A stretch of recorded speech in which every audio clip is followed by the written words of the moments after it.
Bismillah. Assalamualaikum warahmatullahi wabarakatuh. Innal hamdalillah nahmaduhu wa nasta'inuhu wa nastaghfiruh wa na'udzu billahi min shururi anfusina wa min sayyiati a'malina. May yahdihillahu fala mudilla lahu wa may yudlil fala hadiya lahu. Asyhadu an la ilaha illallah wahdahu la syarika lahu wa asyhadu anna Muhammadan abduhu wa rasuluh. Allahumma shalli wa sallim wa barik ala nabiyyina Muhammadin wa ala alihi wa sahbihi ajma'in wa sallama taslima mazida thumma amma ba'd. Ayyuhal ikhwah wa akhwat azani Allah wa iyyakum jami'an.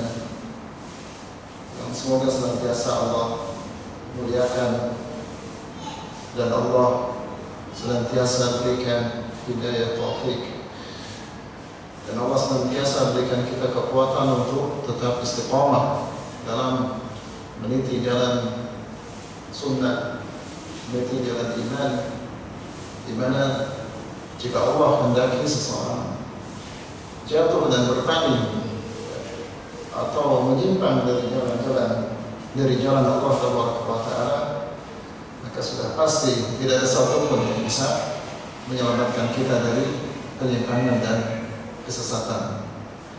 Dan sebuah nikmat yang sangat besar yang Allah berikan kepada kita hingga sampai saat ini kita masih bisa melaksanakan ibadah saum dengan sebaik-baiknya dan masih bisa melakukan ibadah di dalam bulan Ramadan, terutama mungkin i'tikaf di malam-malam terakhir di 10 hari dari bulan Ramadan. Semoga amal-amal tersebut bermanfaat, ya, dan bisa mengantarkan kita kepada predikat takwa, ya, yang merupakan tujuan utama dari ibadah siang atau shaum Ramadan.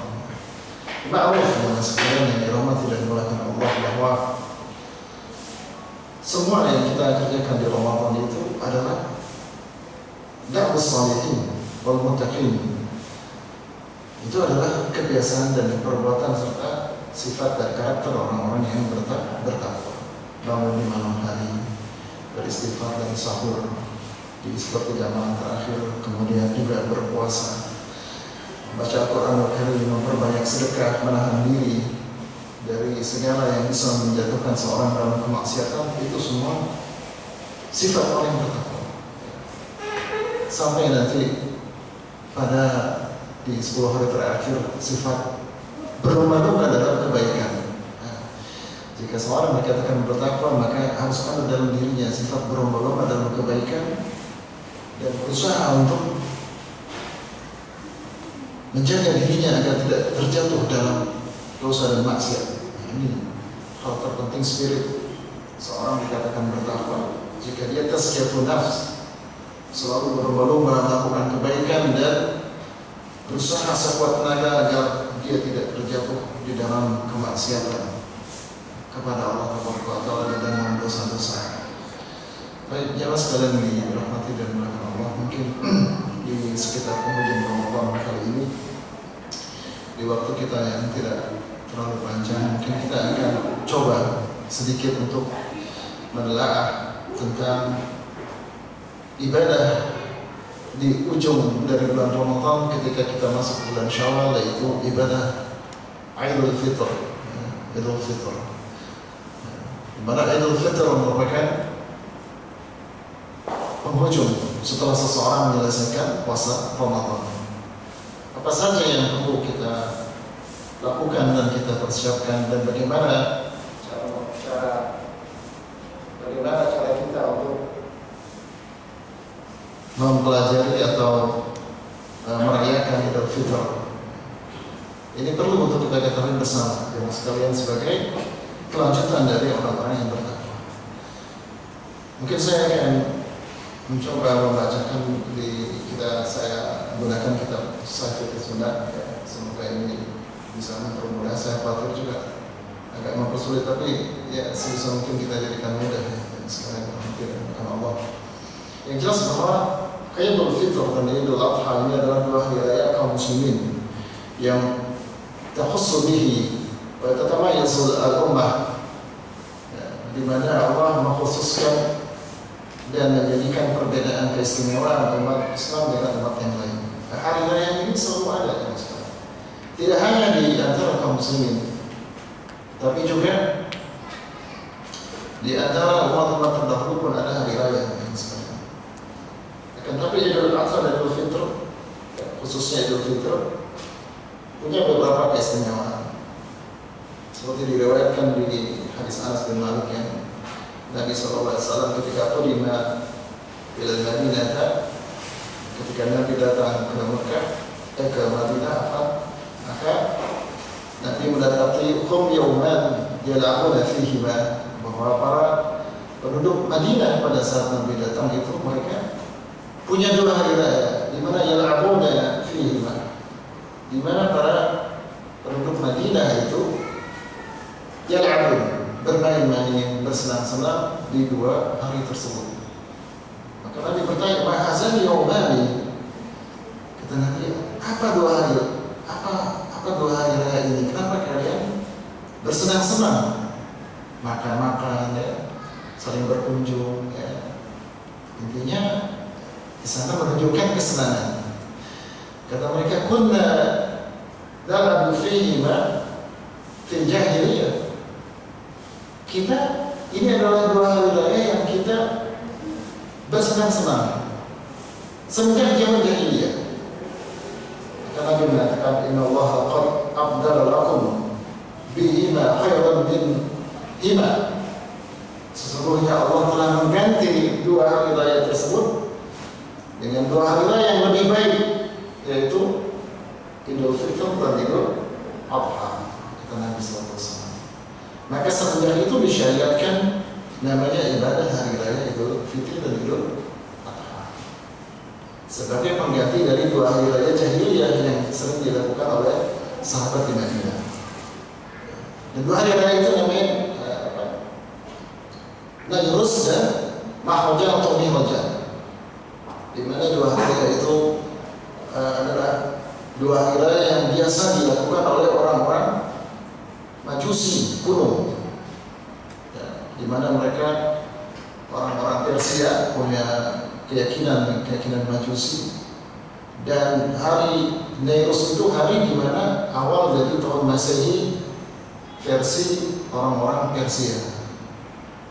Kemudian Mahwajan atau Mihwajan, ada yang baca Mahwajan atau Mihwajan, ini 6 bulan setelahnya.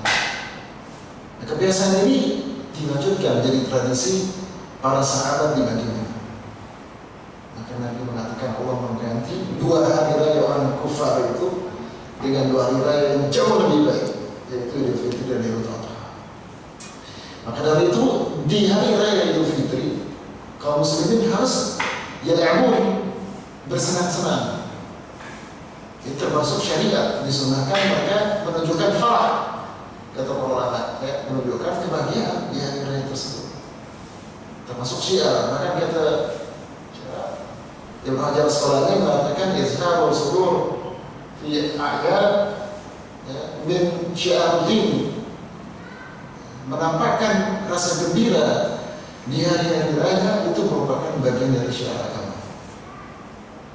Jadi ketika kita merayakan hari raya Idul Fitri, pertama harus dengan al-farah, menunjukkan kesenangan, saling mengucapkan tahniah, saling mengucapkan selamat, kemudian saling berkunjung, makan-makan. Itu salah satu bentuk syariat yang disunahkan kita lakukan di hari raya Idul Fitri dan hari raya Idul Adha. Mungkin ada orang yang mengatakan bahwa sebagian kita ada yang nggak berbahagia karena dalam kondisi kekurangan atau kondisi kekurangan di belahan dunia, negeri muslimin di Syam atau di Palestina dan lain-lainnya. Atau ada orang yang merasa sedih dengan berpisah dengan bulan Ramadan. Maksud ini ada, ya. Maka kata para ulama, ini tidak bertentangan, sama sekali tidak bertentangan. Bisa dijadikan menjadi satu kesatuan di hari raya. Di satu sisi dia mungkin bisa jadi prihatin dengan kondisi saudara-saudaranya, corona dan sebagainya. kayak bagus jika kita bisa berbagi kebahagiaan. Atau dia merasa sedih dengan ditinggalkan Ramadan, tapi di sisi lain dia harus merasa gembira dengan Idul Fitri karena ini merupakan syiar agama dan disunnahkan kita menunjukkan rasa gembira, entah dengan membagi-bagikan uang dan sebagainya, atau dengan makan-makan, mengucapkan selamat dan sebagainya. Itu salah satu bentuk dari menunjukkan rasa senang gitu ya, Idul Fitri. Asalkan tidak dilakukan secara berlebihan dan tasawwurul ufaq, tidak menghambur-hamburkan uang di hal yang tidak berguna, ya. Kembang api yang besar-besar itu apa maksudnya, petasan dan sebagainya. Nah, ini tafsir dan juga tasawwur, ini yang dilarang. Bukan begitu cara kita merayakan hari raya. Agama kita mengajarkan ketika seseorang menunjukkan kebahagiaan, dia selain dia bisa bersenang-senang, di sisi yang lain dia harus banyak bertasbih dan bertakbir kepada Allah Taala dan melakukan salat yang biasa kita kenal dengan salat Idul Fitri. Ini yang harus pertama kali harus kita lakukan. Begitu juga di malam harinya. Ada sebagian ulama yang mengatakan dianjurkan menghidupkan malam-malam Idul Fitri. Jadi malam takbiran itu kita hidupkan, karena mereka berdalil dengan hadis Abu Usama ya, yang mengatakan man qama Lailatul Fitr ihtisaban lillah atau muhtasiban lillah ta'ala lam yamut qalbuhu yawma tamutul qulub. Riwayat Baihaqi bahasanya. Jadi ada hadis yang mengatakan barang siapa yang menghidupkan malam Idul Fitr, maka hatinya nggak pernah mati. Di hari dimana hati semuanya pada mati, hati dia tetap hidup. Tapi hadis ini dhaif jiddan, kata Syekh Albani, dan bahkan mengatakan ini maudhu, hadis ini palsu. Tapi maktub tertulis di banyak kitab-kitab fikih itu bahwa di malam Lailatul Qadar, malam Idul Fitri mereka menghidupkan malam dengan qiyam, membaca Al-Quran, berzikir dan sebagainya. Tapi jika dikaitkan dengan hadis tadi, maka ini nggak masuk, nggak ada syariatnya, karena hadisnya nggak bisa dijadikan sandaran. Dhaif jiddan, bukan dhaif saja, tapi dhaif jiddan bahkan maudhu. Tapi kata para ulama, ya kita kembalikan secara umum. Kalau seseorang menghidupkan malam itu bagus, ya nggak ada larangan kalau antum qiyamul lail di malam Idul Fitri, ya. Atau paling tidak bertakbir, ya, mengucapkan tahlil, takbir, tahmid, memuliakan Allah Taala di malam-malam Idul Fitri. Kemudian para ikhwan akhwat azanallahu wa iyyakum jami'an, itu sedikit mukadimah dari saya ya, tentang Hari Raya Idul Fitri dan bagaimana cara kita agar bisa merayakan dan memuliakan Hari Raya Idul Fitri. Kemudian apa saja yang harus kita persiapkan ketika menyambut Hari Raya Idul Fitri dan apa hukumnya? Ketika seseorang telah sampai di malam Hari Raya Idul Fitri, maka yang pertama kali harus dia lakukan, ya, dia disyariatkan baginya bertakbir. Walitukbiralillah tawaltukabirullah ala ma'hadakum, di surat Al-Baqarah itu. Walitukbiralillah, maka hendaklah kalian sempurnakan hitungan hari raya Ramadan. Kemudian kita bertakbir ala ma'hadakum, maka besarkan Allah, agungkan Allah sesuai dengan apa yang telah diberikan petunjuk dan diajarkan kepada kalian.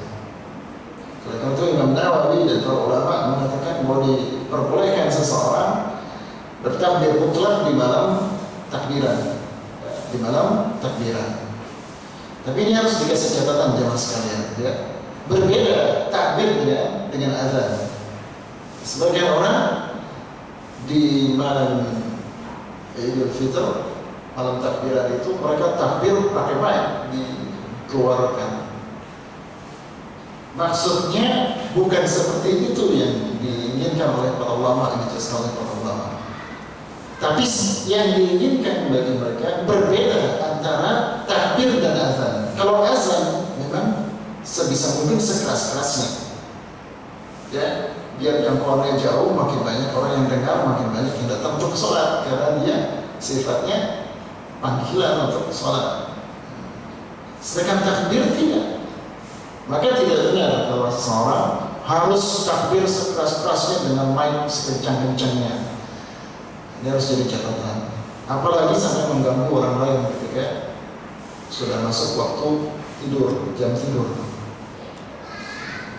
Hendaklah dia cukup bertakbir yang bisa didengar dirinya dan orang sekelilingnya, yang bisa didengar dirinya dan orang-orang sekelilingnya. Nah, ini yang kita lakukan ketika matahari tenggelam di akhir bulan Ramadan. Maka disyariatkan secara takbir mutlak seseorang untuk bertakbir di malam hari. Nah, kemudian bagaimana lafaz takbirnya? Takbirnya ma'ruf seperti yang kita sebutkan atau kita sering dengarkan. Takbir Ibnu Mas'ud, Allahu Akbar, Allahu Akbar. Ada 2 kali, ada 3 kali Allahu Akbar, Allahu Akbar, Allahu Akbar, la ilaha illallah, Allahu Akbar, la ilaha illallah, Allahu Akbar, Allahu Akbar, la ilaha illallah, Allahu Akbar, Allahu Akbar, walillahil hamd. Atau Allahu Akbar itu 3 kali, Allahu Akbar, Allahu Akbar, Allahu Akbar, dan seterusnya. Ini warid sahih dari riwayat Ibnu Mas'ud. Kemudian juga takbirnya Ibnu Abbas, ya, juga ada takbirnya Allahu Akbar, Allahu Akbar, Allahu Akbar, walillahil hamd, Allahu Akbar wa ajal, Allahu Akbar, Allahu Akbar wa ajal, dan Allahu Akbar. Saya agak lupa, itu ada tulisannya. Allahu Akbar, Allahu Akbar, Allahu Akbar, walillahil hamd, Allahu Akbar wa ajal, Allahu Akbar ala ma hadahu. Ini takbir Ibnu Abbas. Kemudian ada takbir Salman Al-Farisi juga, Allahu Akbar, Allahu Akbar, Allahu Akbar kabira, selesai. Itu takbir Salman Al-Farisi, dan ini semuanya sahih sampai kepada sahabat tersebut. Tapi tidak ada sebenarnya Rasul secara sharih menjelaskan bentuk lafaz takbir. Maka para ulama ada yang memberikan keluasan masalah ini. Apapun bentuknya, kalau itu takbir seperti disebutkan Sana'ani, maka tidak mengapa redaksinya. Hanya saja harus dicatat, jangan berlebihan sampai panjang seperti yang sudah ditakbirkan itu, ya, bahwa ini Alhamdulillah kisir Rasulullah berterwasi la ilaha illallah wahdah syarika wadah wa nasrallah dan seterusnya. Itu terlalu panjang.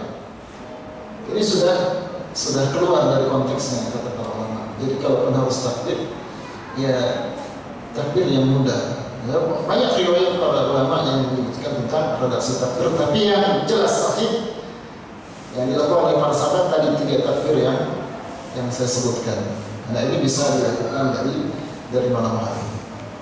Dan jangan lupa jemaah sekalian dirahmati dan berkah Allah, selesaikan zakat fitrah atau zakat fitrah. Karena pada zakat fitrah sampai ditegakkannya sholat. Sebelum kita berangkat sholat, ya, atau ditegakkan sholat, usahakan zakat fitrah itu sudah selesai. Dan ini disyariatkan bagi siapa saja dari kaum muslimin, shagir, kabir, anak kecil, orang besar, hurun, abdul, merdeka atau budak, laki-laki, perempuan, semuanya kena kewajiban untuk dikeluarkan zakatnya.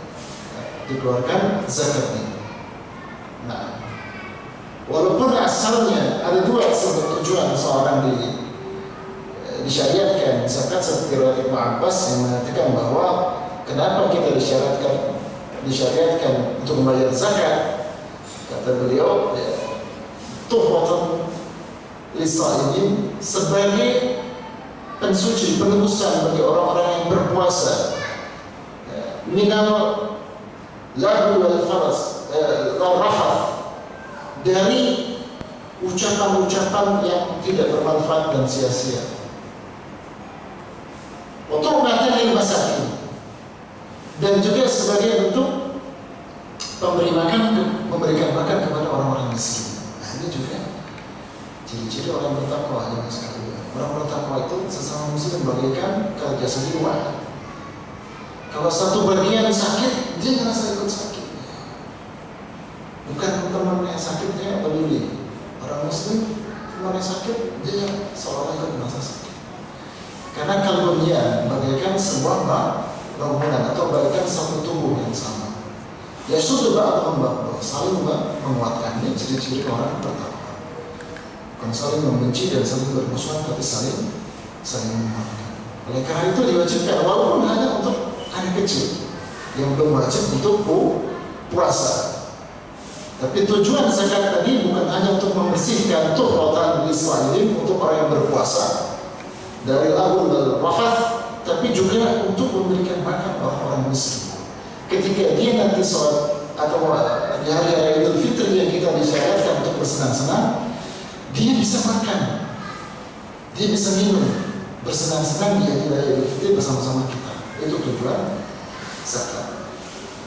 Jadi tunaikan zakat, kemudian baru kita masuk berjalan ke arena untuk melakukan sholat atau ke medan musholla untuk melakukan sholat Idul Fitri. Dapat sekalian dirahmati dan melakukan Allah bahwa kewajiban sholat Idul Fitri itu berlaku juga bagi seluruh kaum muslimin.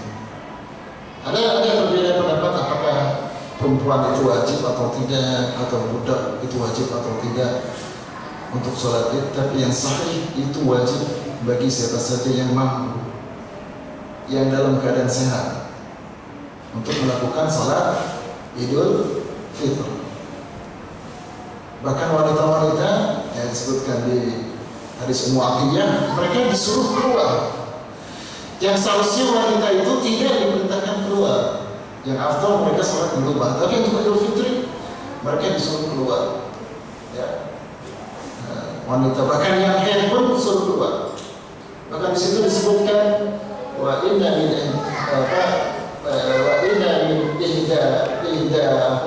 ihdahunna la yakunu laha hijaban.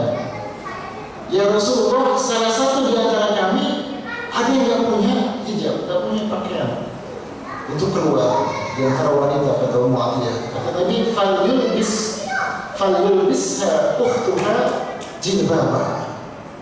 Kalau dia nggak punya pakaian, nggak punya kerudung untuk menutup aurat, dia keluar dia di raya Idul Fitri, maka saudara perempuannya, saudara-saudara yang se-Islam hendaklah memberikan dia jilbabnya agar dia bisa keluar. Maka sebagian ulama menganggap wanita juga wajib untuk mengerjakan salat Idul Fitri. Baik. Saya akan coba bacakan ya di Sahih Fiqh Sunnah tentang kaifiat dan tata cara salat Id.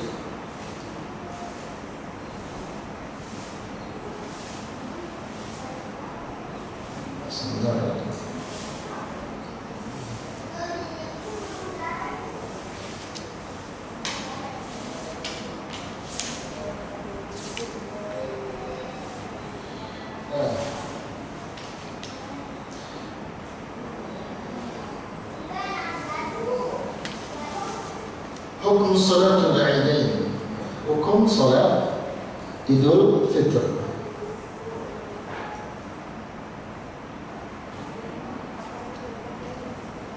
Ikhtalafa al-ilmi fi hukum salat al-Idain ala thalathati aqwal. Kata dia, para ahli ilmi, para ulama berbeda pendapat tentang hukum salat Id menjadi tiga pendapat. Al-awwal annaha wajibah 'ala al-a'yan wa huwa mazhab Abu Hanifah wa 'ala aqwal Syafi'i wa riwayatu Abi Ahmad wa qala bihi ba'd al-Malikiyah wa Malikiyah wa ikhtarahu Syekhul Islam wa hujjatuhum. Yang pertama mengatakan salat Idul Fitri wajib bagi setiap kaum muslimin. Tadi yang sudah saya sebutkan. Ya, ini pendapat siapa? Abu Hanifah. Ini yang terkenal. Abu Hanifah mewajibkan salat Id. Kemudian juga Ahmad. Ya, juga Imam Ahmad. Tapi riwayat di Hambali itu fardunya fardu kifayah, wajibnya bukan ain. Tapi di riwayat yang lain fardunya fardu ain. Wahai aqwal Syafi'i, ini juga perkataan salah satu dari perkataan Imam Syafi'i. Salah satu riwayat dari Ahmad tadi sesuai. Waqala ba'dul Malikiyah, dan juga perkataan sebagian Malikiyah. Waqtaru Syekhul Islam. Dan ini yang dipilih oleh Syekhul Islam, bahwa salat itu hukumnya wajib. Wa hujjatuhum, di antara hujjah mereka adalah pertama ayat fasholli li rabbika wanhar. Fasholli li rabbika wanhar, ayat ini perintah, dan perintah yang tadi rujuk. Kalau ada perintah itu asal hukumnya adalah wajib. Kemudian yang kedua itu kabirullah ala ma hadakum. Tadi ya di surat Al-Baqarah ayat 185. Maka bertakbirlah kepada Allah. Wal amr bi takbir fi al-aidain amrun bi salatil mustamilah ala takbiratul ratibah wa zalik bi tariqatil awla wal ukhra. Kata dia, kalau diperintahkan takbir itu sudah berarti juga masuk ke dalamnya takbir dalam salat. Di sini disebutkan fayukabirullah ala ma hadakum, maka bertakbirlah, maka masuk ke dalamnya perintah juga untuk salat. Kemudian mulazamatu Nabi sallallahu alaihi wasallam bi hadhihi salati fi al-aidain wa 'adamu tarkiha fi 'aid min al-a'yad. Dan ini yang ketiga menurut mereka hujahnya adalah Nabi tidak pernah meninggalkan, selalu salat Aid. Ini menunjukkan wajib. Kemudian amara nas bil khuruj ilaihi hatta nisa wa dawatil khudur wal hiyadha wa amarahunna an yatazirna al musalla hatta amara min man la jilbabaha man la jilbabu laha an tulbisuha sahibatuha. Kemudian dari mereka yang keempat adalah Nabi memerintahkan manusia semuanya keluar ke musalla untuk mengerjakan salat Id. Bahkan wanita pun suruh keluar. Yang diperintahkan waqarna fi buyutikunna, wanita itu datang di rumah untuk salat Id disuruh keluar. Maka ini menunjukkan perempuan saja disuruh keluar ini wajib, apalagi laki-laki. Bahkan orang-orang wanita yang masih muda ya, ABG gitu ya. Kemudian juga zawatul khudur ya, yang sudah gadis. Kemudian yang haid semuanya disuruh keluar. Bahkan ada seorang wanita yang tidak memiliki jilbab, la jilbab laha antul bisuha sahibatuha. Hendaknya temannya memberikan jilbab kepada dia agar bisa keluar untuk sholat.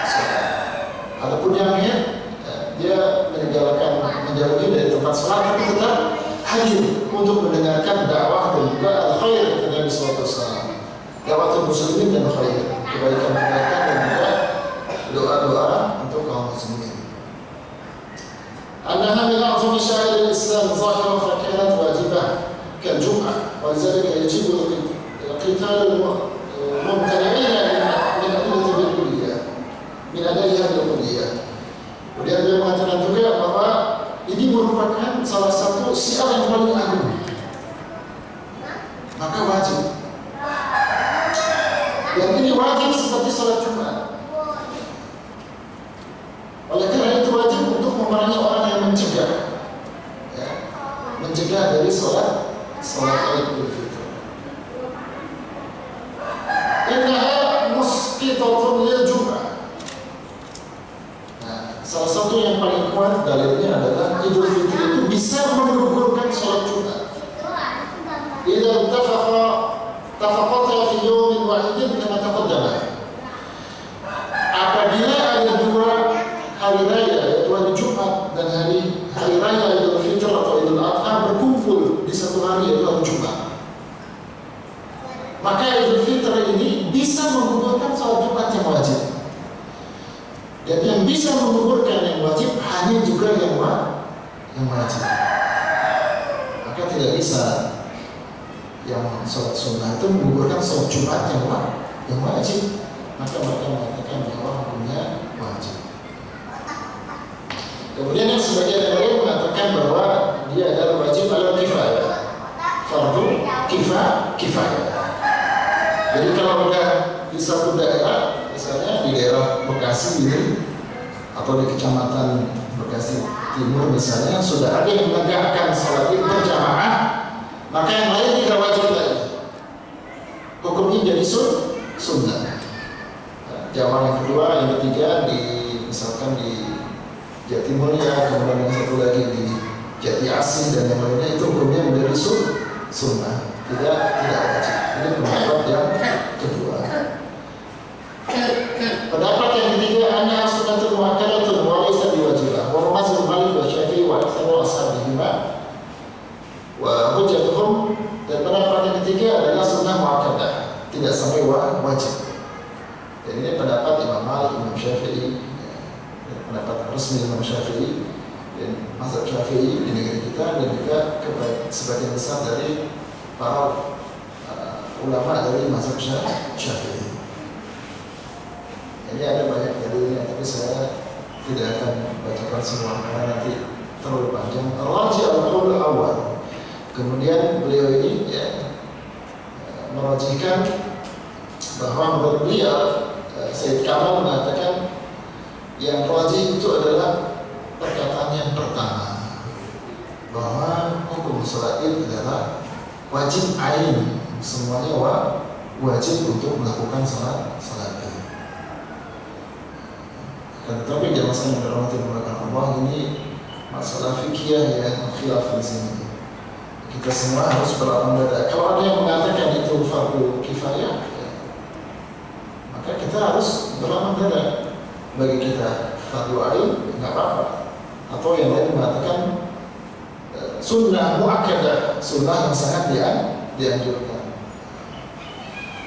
Nah, sunnah muakkadah ini berarti dia sunnah yang hampir tidak pernah, bahkan tidak pernah ditinggalkan. Walaupun dia sunnah, nggak boleh kita tinggalkan. Artinya bukan nggak boleh, artinya tercela kalau sampai kita tinggalkan. Oh, ini sunnah muakkadah berarti nggak usah sholat, ini keliru kan? Tetap harus sholat. Bahkan bagi siapa saja yang tertinggal dari sholat id, maka dia disunahkan tetap mengqadahnya bagi yang menganggap hukumnya sunnah. Bagi yang menganggap hukumnya wajib, jelas tetap mengqadah. Mungkin ketinggalan, ada usul dan sebagainya, maka dia tetap disyariatkan untuk mengerjakan sholat id. Kalau dia datang ke tempat sholat, dia datang misalnya ke tempat sholat, ternyata sudah selesai, kemudian khatib sedang berkhutbah, maka para ulama mengatakan yang harus dia kerjakan adalah dia dengarkan dulu khutbahnya sampai selesai untuk mendapatkan kebaikan khutbah, baru setelah itu dia mengqadha salat id yang dia tertinggal, mengqadha salat id yang dia tertinggal.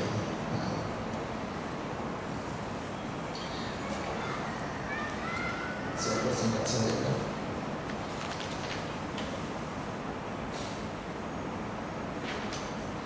Waktu salat al-Idain, يبتدئ وقت صلاة العيدين بعد ارتفاع الشمس قيل رمح أي بعد مضى وقت القراءة، وينتهي بزوال الشمس، وبهذا قال الجمهور على الحنفية والمالكية والحنابلة.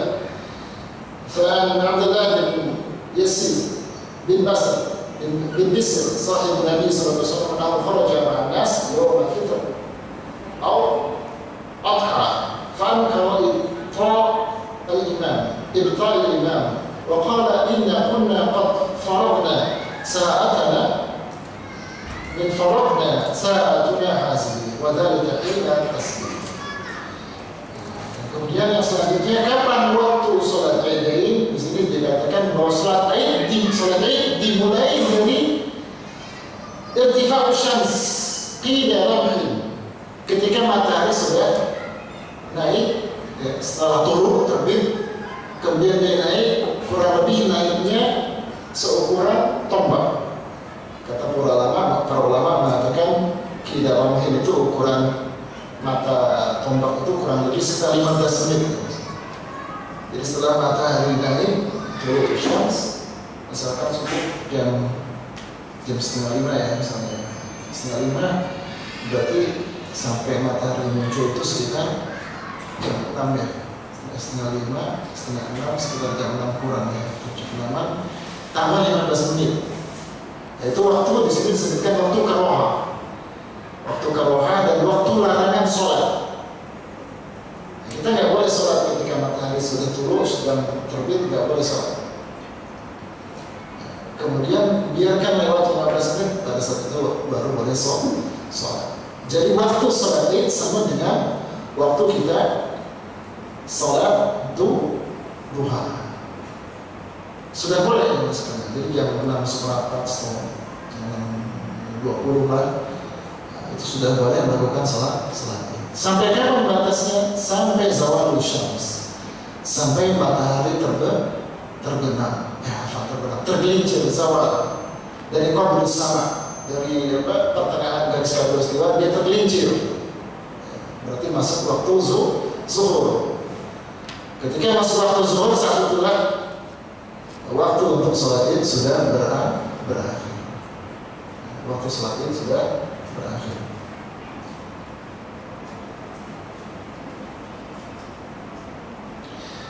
الفائدة الأفضل أن تصلي صلاة الأضحى في أول وقت يتفرغ المسلمون بعدها لزاد أضاحيهم، ويستحب أن تأخيرها قليلا عن هذا الوقت في صلاة الفطر يتمم الناس من إخراج زكاة الفطر. Ada faedah di sini dia katakan yang utama seseorang sholat adha, sholat Idul Adha maksudnya, fi awal waktu, di waktu yang paling awal tadi ya. Kalau bisa jam 6:15, jam 6:20 kalau sholat Idul Adha, sholat aja, itu lebih utama. Yatafarraqul muslimun ba'daha lidhabi adhahihim, agar kaum muslimin ini punya cukup waktu untuk bisa menyembelih. Kadang-kadang menyembelih banyak sampai siang di mas kalian, maka butuh waktu lebih panjang, maka dipercepat waktu sholat Id. Wa yustahabbu ta'khiruha qalilan an hadzal waqti fi sholatil fitr. Tapi kalau sholat fitr yang disunahkan itu mengakhirkan sedikit, ya, diakhirkan sedikit. Dia tamakkan nas min ikhraj zakatil fitr. Kenapa diakhirkan sholat Idul Fitr?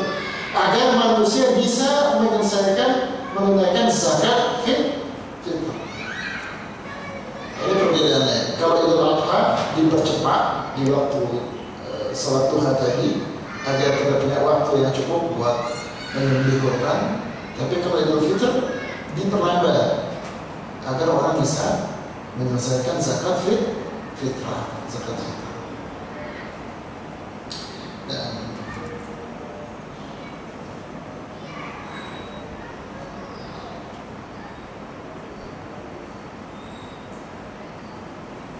Saya maaf saja masih maka adanya kemudian tempat menunaikan salat Idul Fitr atau Idul Adha. An Sayyid Al-Khudri radhiyallahu anhu qala kana Rasulullah sallallahu alaihi wasallam yakhruju yawm al-fitr wal adha ila al-musalla fa'alu shay'in yabda'u bi as-salah. Disebutkan di dalam hadis sahih yang dikeluarkan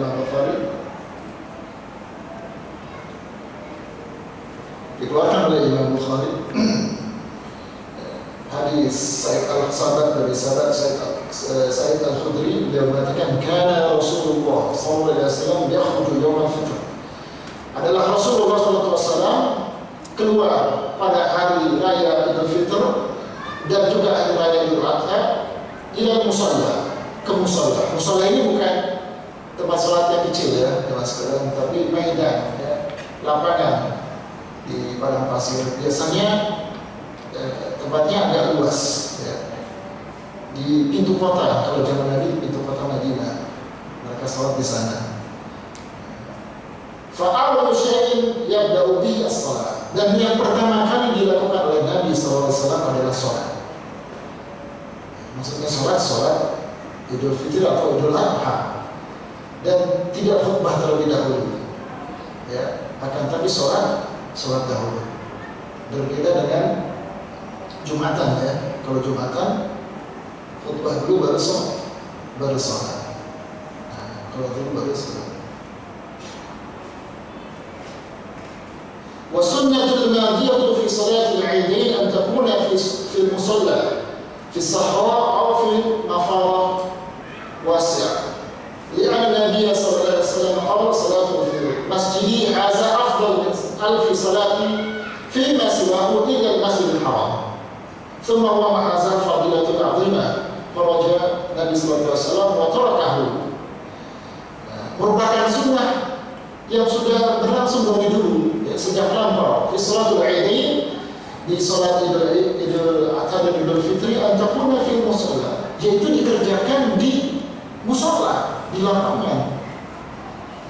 Apakah itu di sahra, di padang pasir, atau di tempat kosong, ya, tempat kosong yang luas, lapangan yang luas. Nabi pernah bersabda, salatu fil masjid hadza afdal min 1000 salati fi ma siwahu.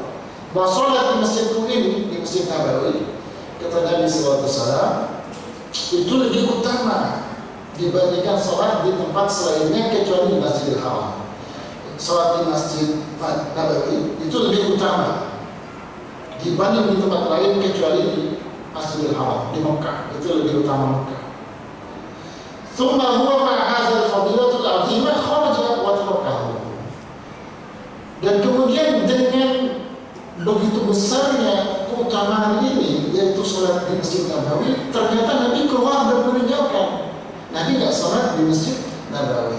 Seharusnya kalau yang utama di Masjid Nabawi, ya sholatnya di masjid. Tapi Nabi malah di lapangan, ya, di pintu kota sholatnya. Ini menunjukkan bahwa yang utama adalah sholat di lapangan, teman sekalian. Tapi usahakan di tempat yang tidak mengganggu, dan makanya nanti agak jauh sedikit dari keramaian supaya tidak mengganggu. Ya. Kalau di dalam kota, di jalan-jalannya khawatirnya mengganggu. Tapi kalau sudah ada izin dari masyarakat dan manusia tidak keberatan, itu insya Allah tidak akan menjadi masalah, insyaallah. Tapi bukan berarti sholat di masjid dilarang, enggak boleh. Tetap boleh, tapi yang utama sholat di lapangan. Banyak faedahnya sekalian, termasuk di situ syiar kaum muslimin, menunjukkan persatuan kaum muslimin, menunjukkan kekuatan kaum muslimin. Ini yang penting harus kita tanamkan, bahwa di situ ada persatuan dan juga ada kekuatan yang ada di antara kaum muslimin.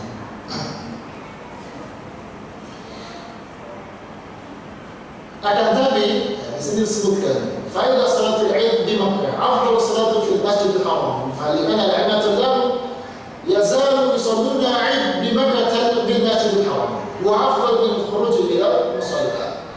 Tapi di sini ada faedah. Adapun salat Id di Mekah, yang utama bukan di lapangan. Ini harus dicatat ya Mas. Kalau kita di Mekah, yang paling utama justru salat di Haram, di Masjidil Haram. Beda di Masjid Nabawi. Kalau Masjid Nabawi yang utama di luar Masjid Nabawi, di lapangan. Tapi kalau di Mekah justru yang utama di Masjidil Haram. Kenapa? Alasannya karena dari dulu sampai sekarang para ulama kita tidak pernah meninggalkan, selalu senantiasa sholat Id di Mekah. Seolah-olah ini menjadi kebiasaan bagi kaum muslimin yang ada di Mekah untuk sholat Id di Masjidil Haram, bukan di lapangan.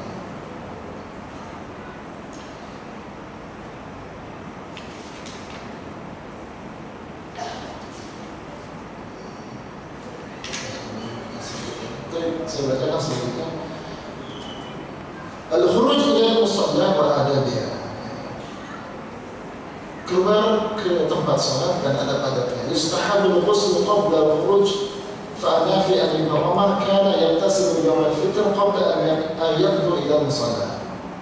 Pertama yang sunnah, adab dan sunnah kita harus kita perhatikan ketika naik salat. Pertama, mandi. Mandi sebelum keluar, bukan mandinya malam hari ya sekalian ya, atau waktu sahur, enggak, mandinya pada subuh. Itu para ulama mandi. Dan setiap syariat yang di situ berkumpul kaum muslimin itu dihukumi syariat mandi. Ada ijtima maka mandi. supaya tidak mengganggu saudaranya, mandi pakai wangi-wangian dan berkumpul sama saudara kita. Akhirnya disyaratkan mandi, termasuk sholat Id. Nah, dalilnya Nafi' bin Umar kana yagtasil yawm al-fitr qabla an yabdu ila al-musalla, bahwa berkata An-Nafi' an Ibnu Umar bahwa Ibnu Umar itu mandi pada hari raya Idul Fitr sebelum dia keluar ke tempat sholat. Kemudian ada yang lain saya persingkat tadi. Wah, yang kedua, tadi pertama mandi. Yang kedua tajamul wa laisa ahsan walam surah saniyah. Tajamul dia berdandan, berhias dan memakai pakaian yang terbaik. Sunnah yang kedua, memakai pakaian dan berhias menuju sholat Id. Qala akhadha Umar jubbatan min istibraq tubaru fihi su' fa'akhadhaha fa'utiya Rasulullah fa'ata Rasulullah sallallahu alaihi wasallam faqala ya Rasulullah itba' hadhihi tajammul biha lil-'id wal-wufud. Di sini disebutkan ada sebuah kisah bahwa Ibnu Umar pernah mengambil sebuah jubah dari istabrak, sutra ya, yang dia beli di pasar. Kemudian dia atau Rasulullah, dia datang kepada Rasulullah, kemudian dia mengatakan, ya Rasulullah, ambil atau bila jubah ini, kemudian engkau bisa berhias berdandan dengan jubah ini. Ya, tapi Nabi menolak pada saat itu. Nah, ini menunjukkan bahwa Ibnu Umar ini tahu bahwa disyariatkan atau disunahkan ketika di hari raya untuk memakai pakaian yang indah. Sampai-sampai dia beli jubah dari sutra dan diberikan kepada Rasul. Ternyata sutra ini dilarang bagi laki-laki. Karena itu pakai pakaian yang terbaik yang kita miliki, tidak harus mewah, tapi pakaian yang terbaik. Tapi bagi perempuan yang diperhatikan ya, jangan sampai berdandannya berlebihan. Cukup pakaian yang baik, tapi jangan mencolok warnanya, jangan ada hiasan-hiasan yang bisa mengundang perhatian dari lawan jenis, atau memakai wangi-wangian yang terlalu tajam, ya, wangi-wangiannya jangan yang tajam, sehingga tidak mengganggu lawan jenis ya, yang bisa mengundang fitnah. Dan jangan berkhawat, jangan berkhawat. Kemudian selanjutnya ada qabla khuruj ila musalla fi Idul Fitr. Khasatan sunnah yang ketiga yang setelah seorang berdandan memakai pakaian terbaik adalah dia makan sebelum keluar ke musalla. Jadi sebelum salat Id dia makan terlebih dahulu. Jadi Anas qala kana Rasulullah sallallahu alaihi wasallam la yaqulu yawm al-fitr hatta ya'kula thamara. La ta'kula thamara. Bahwa dari sahabat Anas bin Malik radhiyallahu anhu dia berkata bahwasanya Rasulullah sallallahu alaihi wasallam dulu la yaqulu, tidak keluar yawm al-fitr pada hari raya Idul Fitr kecuali ya'kula thamara, memakan beberapa butir kurma terlebih dahulu baru beliau keluar.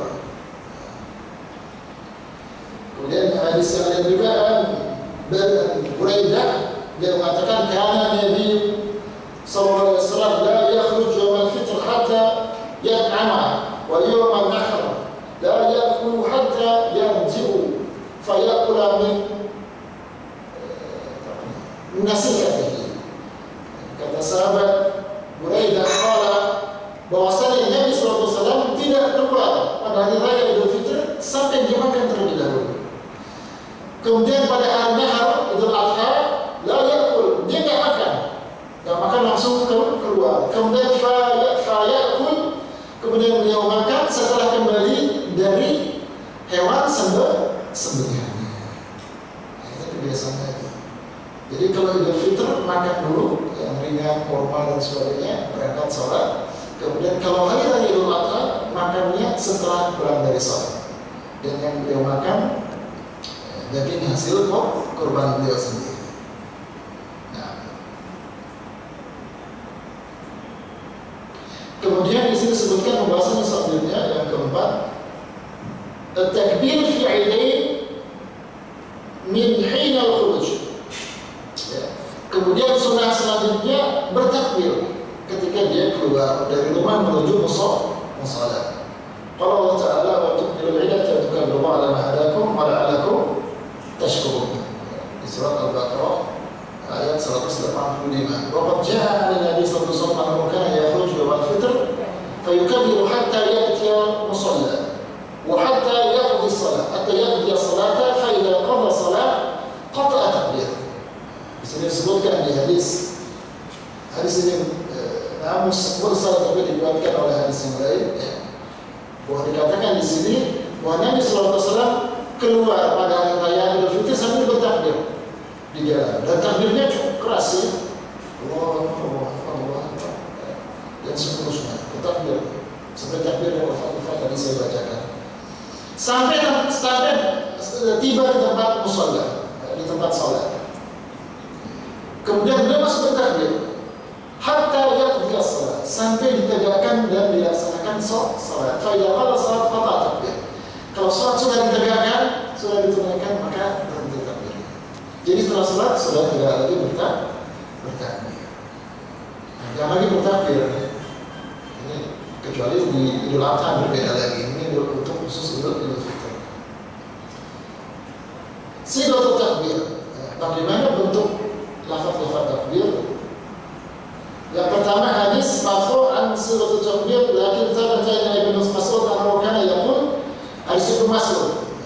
Sahabat telah valid dari Ibnu Mas'ud. Bahwa takbir Ibnu Mas'ud beliau mengatakan Allahu Akbar, Allahu Akbar, la ilaha illallah, Allahu Akbar, Allahu Akbar, walillahil hamd. Kalau akbarnya ada yang 2 kali, ada yang 3 kali. Dua-duanya boleh. Wa kana Ibnu Abbas yaqul Allahu Akbar, Allahu Akbar, Allahu Akbar 3 kali, walillahil hamd, Allahu Akbar wa ajal, Allahu Akbar ala ma hadana. Ini riwayat Ibnu Abbas, dan ini juga sahih, disahihkan secara banyak. Allahu Akbar, Allahu Akbar, Allahu Akbar 3 kali, Allahu Akbar walillahil hamd, kemudian Allahu Akbar wa ajal, Allahu Akbar ala ma hadana. Allahu Akbar, Allahu besar, Allahu besar, Allahu besar, walillahil hamd, dan segala puji bagi Allah. Allahu Akbar, Allahu besar, wa ajal, dan agung, Allahu Akbar ala ma hadana. Dan Allah itu Maha besar sebagaimana yang kami diajarkan kepada.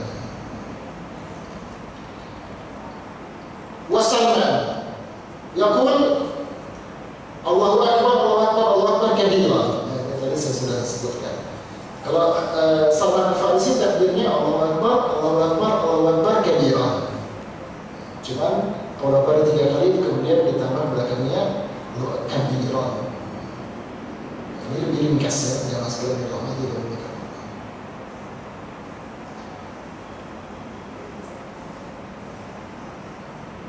Kemudian yang kelima, yakhruju nisa hatta al-haid.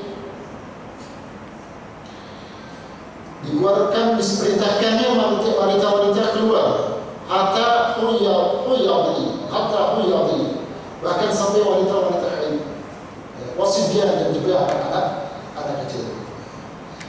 Kemudian sunnah dan adab selanjutnya mukhalafatul thariq ila musalla, menyelisihi jalan ketika menuju ke masjid.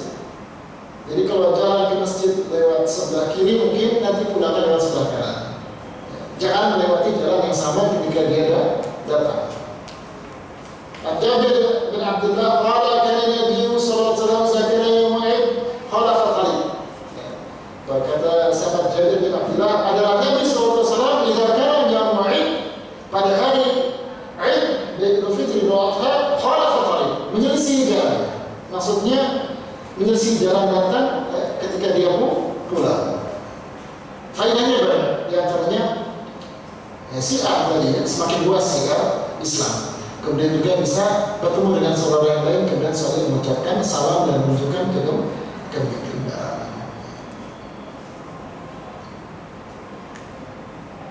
Kemudian yustahabul masyi, yustahabul masyi.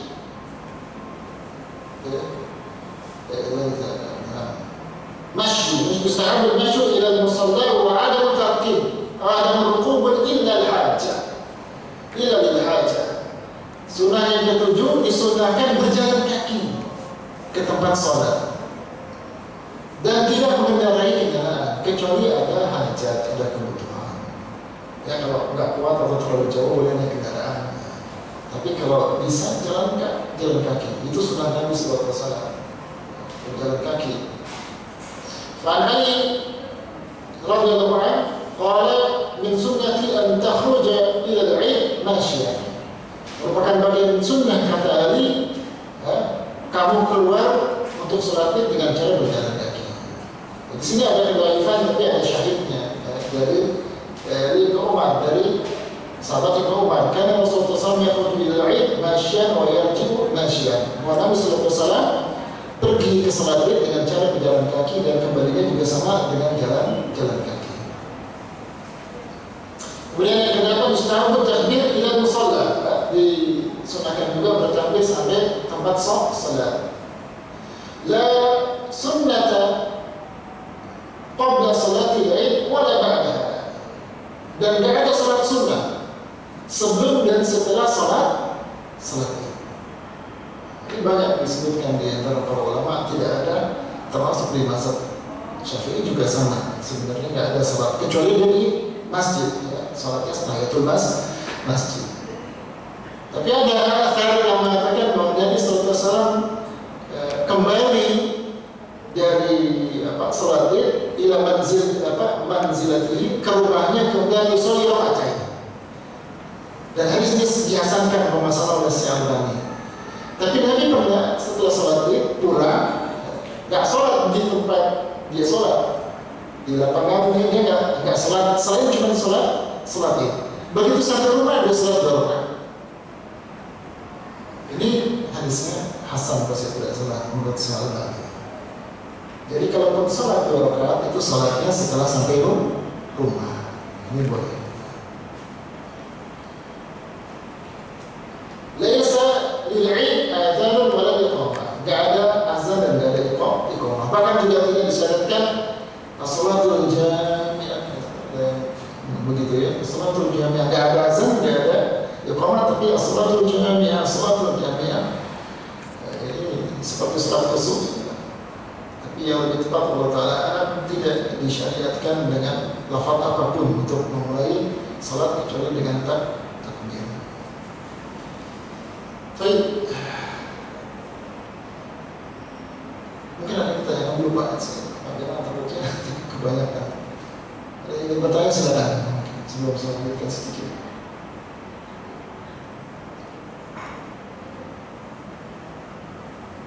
Belum ada?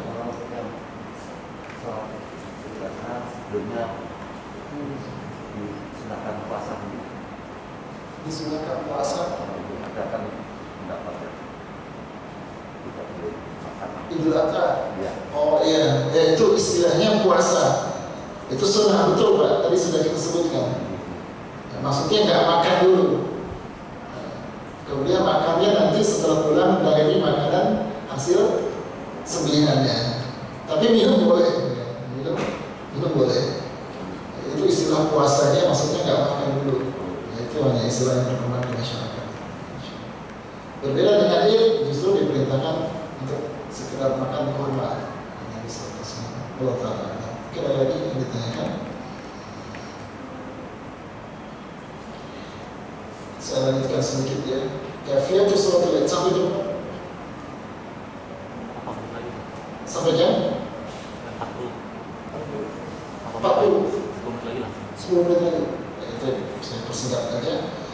Kafiyatul salatul Id يبدأ الركعة الأولى كسائر الصلاة بتكبيرة الإحرام. Sama saja seperti salat yang lain, bahwa salat Id itu adalah dimulai dengan takbir. Kasari salat bitakbiratul ihram, dengan takbiratul ihram. Sebelum disini disebutkan salatul safar wa raka'atan wa salatul adha wa raka'atan wa salatul fitr raka'atan. Tamam ghairu qasrin ala lisan nabiyikum wa nusalli ala suratil al-Fatihah. Mengatakan hadis Umar mengatakan salat safar 2 rakaat, salat Idul Adha 2 rakaat, salat Idul Fitri 2 rakaat, tamam ghairu qasrin, sempurna, tidak dikurangi, tidak diqasar. Ala lisan nabiyikum, sesuai dengan berdasarkan berdasarkan perintah dari lisan Nabi kalian.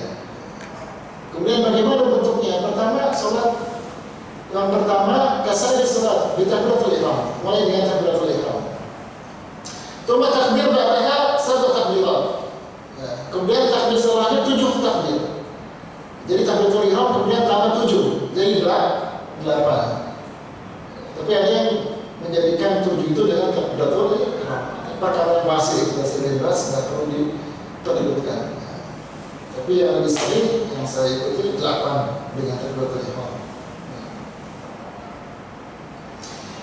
Walam yasih an Nabi annahu kana yarfa'u yadayhi ma takbiratul Eid. Lakin qala Ibnu Qayyim wa kana Ibnu Umar ma'a tahrihi lil-ittiba' yarfa'u yadayhi ma kulli takbirah. Tidak ada dalil yang sahih bahwa Nabi sedang takbir angkat tangan. Tidak ada dalil yang sahih. Tapi kata Ibnu Qayyim ada asar dari Ibnu Umar bahwa Nabi bahwasanya Ibnu Umar itu yang tahrihi ittiba, bahwa beliau itu terkenal sangat bersungguh-sungguh dalam ittiba mengikuti Rasul, bahwa beliau mengangkat tangan ketika takbir. Ini sisi pendalilannya yang mengatakan ketika takbir karena berdalil dengan Ibnu Umar. Ibnu Umar tidak mungkin ngada-ngada melakukan bid'ah angkat tangan karena Ibnu Umar terkenal sangat ittiba kepada sunnah. Dan hukumnya sunnah, takbir 7 kali itu hukumnya sunnah. Yang wajib takbiratul ihram. Jadi bapak sholatnya takbirnya cuma sekali sah, karena takbir 7 kali sunnah.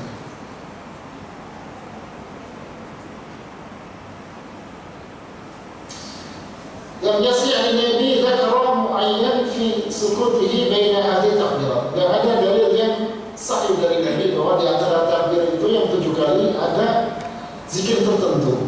Yang ada cuma perkataan Ibnu Mas'ud ya, di sana beliau mengagungkan dan memuji Allah Tabaraka wa Ta'ala. Ya. Baina takbirain hamdillah azza wa jalla wa thana'u 'ala Allah. Subhanallah walhamdulillah wa la ilaha illallah wallahu akbar. Ini ada cuma riwayat Ibnu Mas'ud. Ya, tidak masalah daripada kita. Dia salat isinya semuanya adalah zikir. Silakan untuk bisa diucapkan, tapi harus diingat tidak ada zikir khusus dari Nabi SAW. Tuma yabda'u bi qira'atil Fatihah. Setelah itu baru kita mulai dengan baca Al-Fatihah pada takbirat, setelah takbir. Kemudian surat, ya, dan surat yang disunahkan ada 2 surat ya. Qaf ya, di rakaat pertama, kemudian Al-Qamar, iqtarabati as-saa'atu wa shaqqal qamar. Qaf Al-Qamar atau surat Sabisma rabbikal a'la rakaat pertama, kemudian hal hadits Ghasiyah. Ya, kalau Qaf sama Al-Qamar terlalu panjang mungkin yang dibaca yang paling sering biasanya Sabisma rabbikal a'la dan hal hadits Ghasiyah.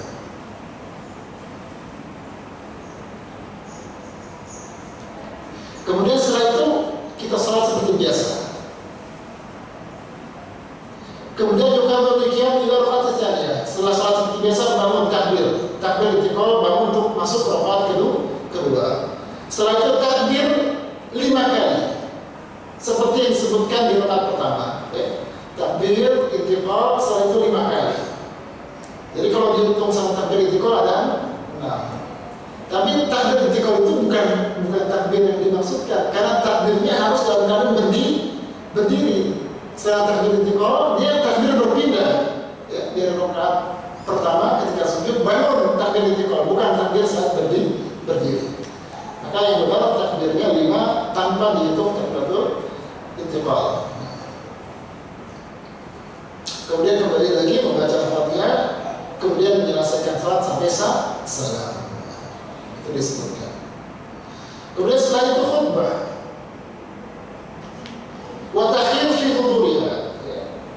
Dan hukumnya sunnah. Kalau khutbah hukumnya sunnah dan dikasih pilihan untuk bisa mendengarkan khutbah. Wa sunnatu an yakhthuba al-imam ba'da salati al-khutbah wahidah. La khutbatain. Wa kifan ala ardi la ala minbar. Kada qala Nabi sallallahu alaihi wasallam wa khulafaur rasyidin min ba'dihi. Merupakan sunnah khutbah 1 kali, tidak 2 kali. Berdiri di atas mimbar ya Nabi. Kasa fa'ala Nabi sallallahu alaihi wasallam khutbah Rasyidin. Jadi itu yang dilakukan Nabi dan para khutbah Rasyidin. Jadi khutbah setelah itu berdiri di atas tanah. Tapi ini khilaf sekalian. Apakah khutbahnya 2 kali satu kali? Saya pribadi coba menulis khutbahnya 2 kali. Karena itu sudah dilakukan dari zaman dulu sampai sekarang. Tapi tidak ada dalil yang sahih. Cuma ada kebiasaan para ulama khutbahnya 2 kali dikiaskan dengan khutbah salat Jumat. Salat Jumat. Allah Ta'ala ini luas ya.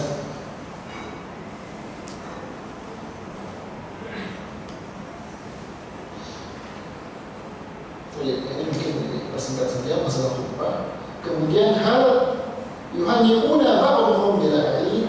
Apakah setiap kaum muslim itu saling mengucapkan salam satu dengan yang lainnya?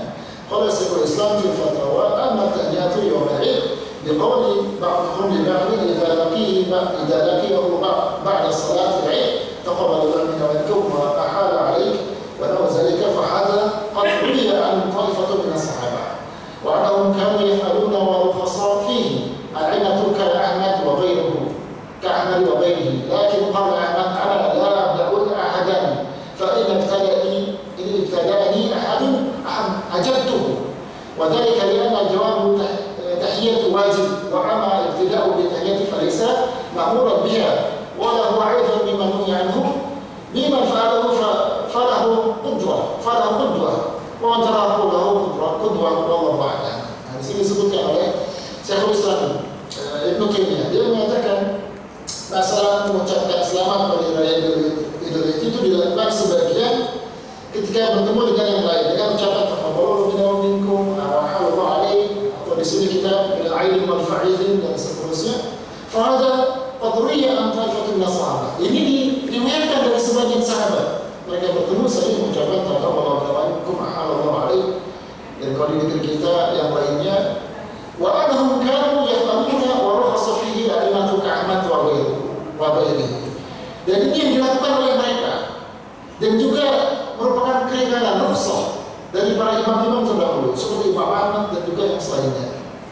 Maka tadi Imam Ahmad pernah berkata, "Ana la abda'u ahadan." Saya tidak akan memulai, kata Imam Ahmad, mengucapkan taqabbalallahu dan sebagainya kepada siapapun. Tapi apabila seseorang mengucapkan kepada saya terlebih dahulu, maka saya pasti akan jawab. Kenapa kata beliau? Karena menjawab itu wajib. Ya, menjawab wajib. Ada yang memulai falaysa ma'muran biha wa la huwa aidan mimma nuhiya. Tapi kalau memulai diperintahkan tidak, dilarang juga tidak. Maka Imam Ahmad tidak memulai karena tidak ada perintahnya. Tapi kalau menjawab, maka beliau pasti akan menjawab. Wala raiba anna hadhihi al-tahdiyatu min maqalamil akhlaq majalis mahasinul mazahir ijtimaiyah kita muslimin. Tidak diragukan lagi yang namanya mengucapkan ucapan selamat merupakan menunjukkan akhlak yang mulia dan juga menunjukkan kebaikan dan keindahan suasana di antara masyarakat, di antara kaum muslimin. Oleh karena itu tidak jadi masalah, dan itu bagus saja jika diucapkan bil aidin wal fa'ilin kullu amin wa antum bi khair. Cuma bukan maaf lahir dan batin ya. Bil aidin wal fa'ilin artinya bukan maaf lahir dan batin. Bil aidin wal fa'ilin min al aidin, semoga kita bagian dari orang-orang yang kembali dan merupakan bagian dari orang-orang yang faizin, yang sukses beruntung. Ya. Allah Ta'ala akan mungkin yang bisa saya sampaikan. Jika ada yang ingin ditanyakan silakan sambil menunggu berbuka. Silakan. Ya, sahabat. Kalau ucapan tadi waktu setelahnya izin berfaizin, kita jawabnya apa? Sama jawabannya. Jawabnya juga dengan dulu. Ya, jawabannya sama. Tapi nggak ada aturan baku Pak ya, soal ini bebas aja. Mau Bapak jawaban yang lain, jawaban yang salah. Intinya kan kaidah membahas itu harus sama atau lebih baik. Jangan kurang. Harus sama atau lebih baik. Farduha ahsanu minha aw rudduha. Harus dijawab yang lebih baik dari itu atau yang semisal dengannya. kalau menjawab salam. Jadi jawabnya wajib. Terus sholatnya itu pakai doa iftitah, enggak? Ada suruh sholat Idul Fitri, sholat Tarawih. Kalau kita sebelum baca iftitah, itu yang saya contoh. Ya, baca ta'awud dan juga iftitah sebelum al-Fatihah.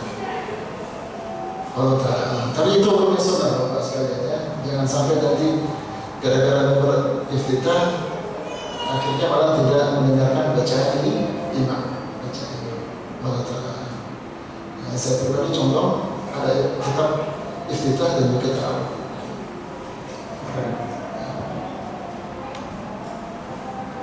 Ada lagi silakan. Doa lebih cepat ya. Bismillahirrahmanirrahim warahmatullahi wabarakatuh. Assalamualaikum. Kalau Idul Adha tadi dipercepat ya, nggak seperempat. Iya. Sedangkan dari Idul Fitri diperlambat. Kira-kira jam berapa sih mulai sholat? Batasannya tadi sama dengan waktu sholat duha. Dari matahari terbit kemudian koduri kidainya seujung mata tombak itu kurang lebih 15 menit sampai tenggelam matahari. Bebas. Mana yang paling munasib, paling cocok. Tapi kalau kesiangan nanti panas, maka lebih baik yang kesiangan melambatkan dia. Jangan kesiangan. Dia jam 7 itu wajar. Belum terlalu panas. Tapi kalau panas, orang nggak konsentrasi ketika sholat. Jadi itu sifatnya mana yang lebih cocok dan yang lebih baik. Nggak ada batasan khusus. Selama dia belum sampai suhur. Belum sampai suhur. Karena tadi pernah ya, ketika berpuasa datang rombongan yang bersaksi bahwa mereka melihat hilal. Maka akhirnya Nabi sholat Id. Padahal waktu itu sudah siang, tapi belum sampai suhur. Maka tetap sholat Id walaupun sudah siang, tapi belum sampai suhur. Allah Ta'ala. Nah, ada lagi.